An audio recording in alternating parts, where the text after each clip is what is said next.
Howdy friends and family, thank you so much for joining me. This is day 12 in the series that I'm doing called It Is Well.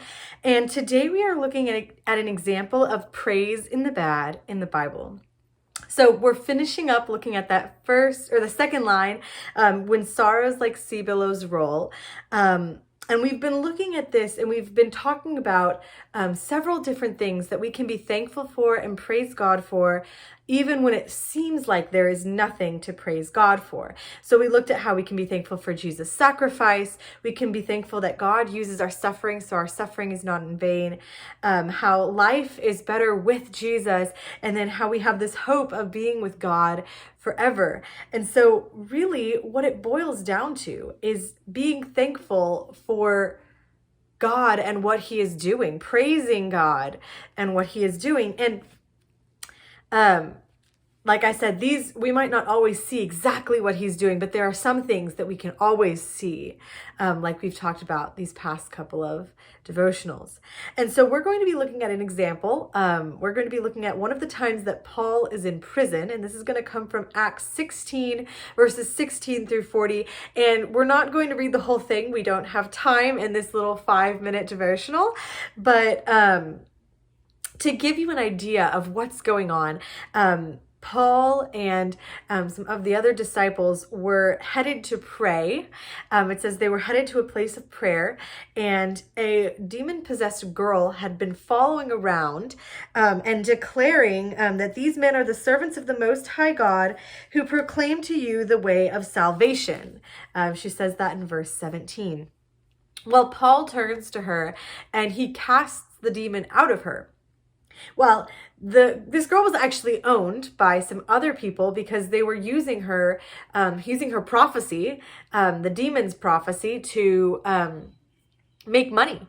And so they would have the demon prophesy and make money off of that. Well, they were mad that their source of income was now gone. So they dragged Paul and the other disciples before the leaders of the town. They were in Philippi. And they told the leaders of the town, these men are preaching about God, which is not something we believe in or something we can follow as Roman citizens. And so Paul and the other disciples were beaten and then thrown in prison. And actually they were put into the inner part of the prison and their feet were put in the stocks. So like they're in the deepest part of the prison. They have just been beaten. They were actually stripped of their clothing, and now they are chained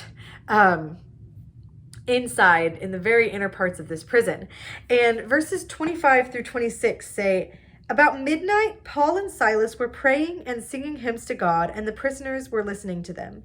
And suddenly there was a great earthquake, so that the foundations of the prison were shaken. And immediately all the doors were opened, and everyone's bonds were unfastened. And so we see at the very beginning of this little portion that they were praying to God and singing hymns.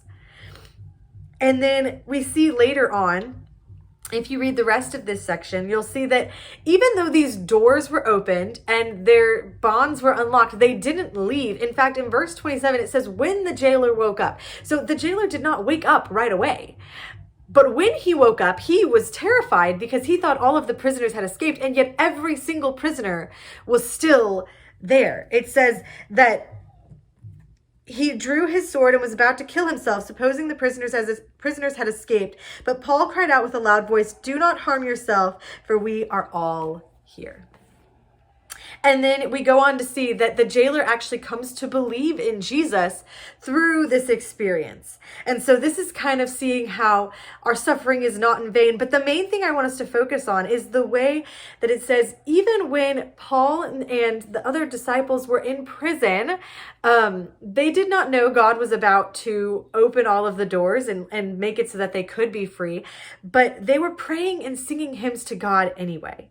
Their focus was on God. And if we look back at those 4 things that we've been looking at in the past couple devotionals, we see that the focus is on God and what he is doing. And so when we are in the bad times, when we feel like there is nothing to be thankful for, what we can see, like we see in Paul's example, is focusing on God, keeping our eyes on him, and what we can praise and be thankful for is him and what he has done and is doing and will do. If you are looking for a verse to memorize, we're going to be working on Isaiah 25, verse 1 for the rest of this week. Thank you so much for joining me, and I will see you guys next time.